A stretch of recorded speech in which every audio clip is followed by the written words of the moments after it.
The United States had lost 52 submarines to the Deep Blue Sea during World War II, leaving many spectators wondering what had happened to them. But one researcher decided to act. Tim Taylor and his team made it their ultimate mission to find those submarines. And in 2010, they found the first vessel. However, it wasn't until almost a decade later that the team would stumble upon a valuable submarine, revealing a 75-year-long mystery, because that particular submarine had disappeared off the face of the earth without any explanation. From exotic sea creatures to beautiful ecosystems, it's amazing what's hidden beneath the water's surface. But one of the most interesting things to find along the ocean's floor is ships and submarines. And for professional ocean explorer Tim Taylor, this was more than just passion. He was focused on finding some of the United States' most historical submarines lost in battle during World War II.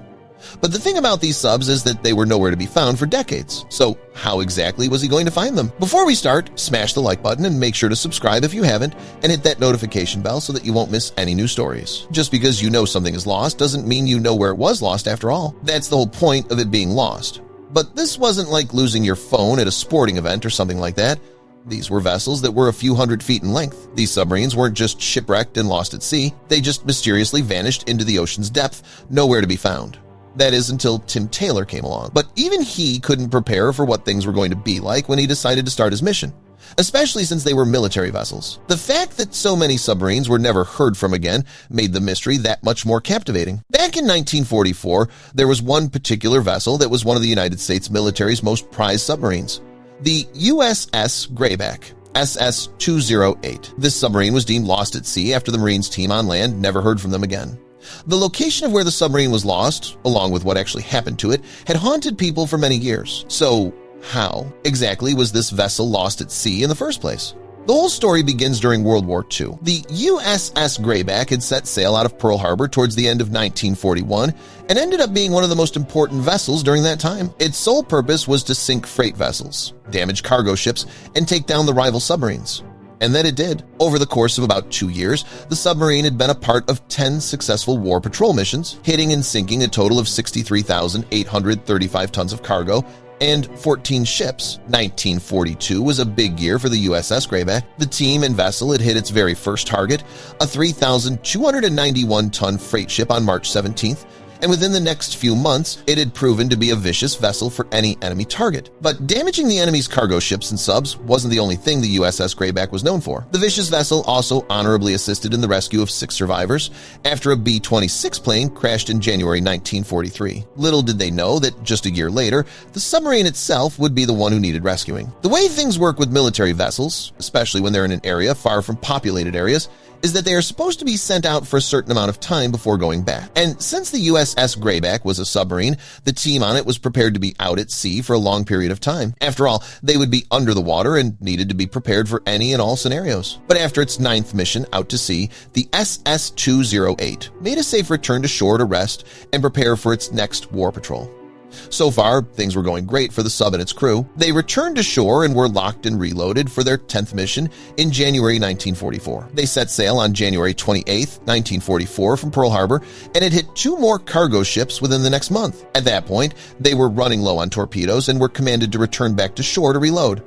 Nobody would have ever expected what would happen next, though. One of the reasons why the SS-208 is known to be so legendary in the world of Navy units is the fact that not only was she a vicious vessel, but she didn't go down without a fight. On February 27, 1944, the submarine's crew had updated the unit on land that they had damaged and sunk another target, a naval transport vessel. However, unfortunately, during that same time, the USS Grayback had sadly been damaged by an aircraft during battle. That was the very last update that anyone ever received from its crew members aboard the submarine. The final words of the USS Grayback were sent on February 27th, but they were expected back to shore on March 7th. When the submarine never returned home by March 30th, there was no choice but to declare it lost. According to the United States Defense official website, the Naval History and Heritage Command documented the vessel's demise. That same day, February 27th, a Japanese carrier-based plane spotted a submarine on the surface in the East China Sea and attacked. According to Japanese reports, the submarine exploded and sank immediately.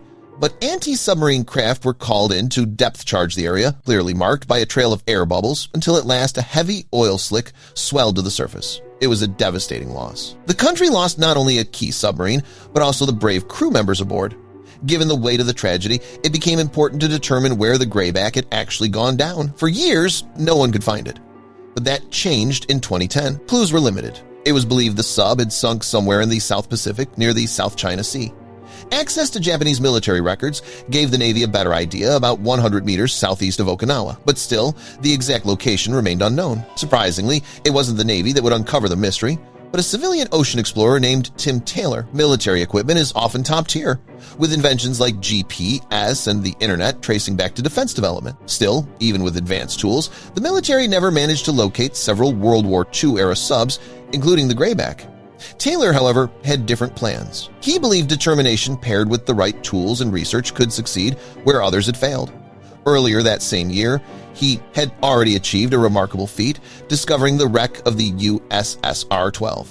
The USSR-12 had sunk during a mission near Key West in 1943 due to a malfunction. While 5 crew members survived, 42 perished, and the sub remained missing for decades. In October 2010, Tim Taylor and his team aboard the research vessel Tiburon located the R-12 resting on the seafloor. That success gave him the momentum to launch a broader mission to find other lost submarines, including the Grayback. This wasn't a fluke.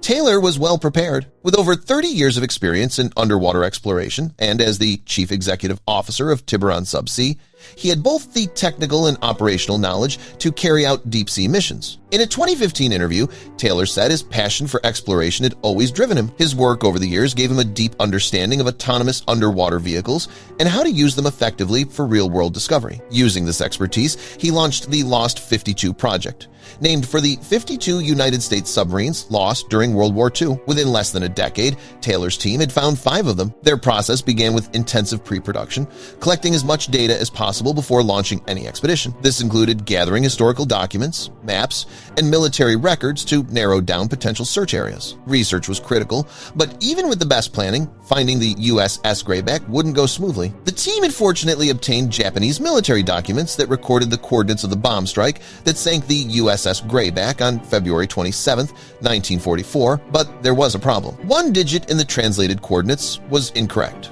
The coordinates translation was off by 1 digit. That changed the location by more than 100 miles, Taylor explained in an interview with the Washington Post. After realizing the mistake, the team corrected their data and prepared for the expedition. They believed this time they had a real chance.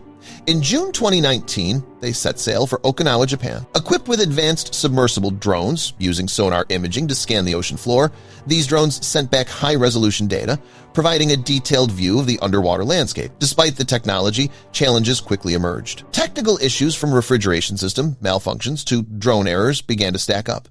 Morale was low, and the crew was preparing to abandon the expedition. Then, during what was planned to be a 24-hour dive, a technical glitch appeared. But this apparent failure turned out to be a breakthrough. As the drone's camera swept along the wreck, it passed over a plaque on the submarine's bridge. There was no mistaking it.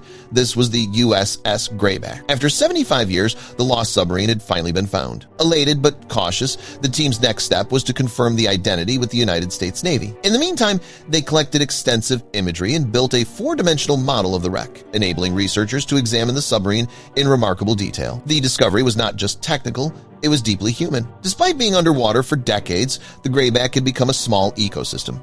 The team was struck by how nature had reclaimed the vessel. But one final step remained the most emotional of all. The Lost 52 project's mission is to provide the fullest possible documentation and accounting of these locations for our missing World War II Navy sailors, their families, and the nation. Of the 52 submarines lost during the war, 374 officers and 3,131 enlisted men died. On the USS Grayback alone, 80 sailors were lost. Once the Navy verified the submarine's identity, Taylor's team turned to locating the families of the fallen. For many, the loss had remained an open wound. No remains, no final resting place, only silence. But Taylor's work brought long-awaited closure. One of those touched by the discovery was Kathy Taylor, niece of sailor John Patrick King. She'd grown up with her uncle's story and always hoped to one day find answers. "I committed from the very beginning when I was a little girl that I was going to find him or follow him or keep his memory alive. Whatever I could do," Kathy said in an emotional interview with ABC News. For families like hers, the discovery was a moment of release, a long-lost piece of history, and a family brought back from the depths. Thanks to Tim Taylor's perseverance, cutting-edge technology, and an unwavering commitment to the memory of those lost, the story of the USS Grayback finally found its end.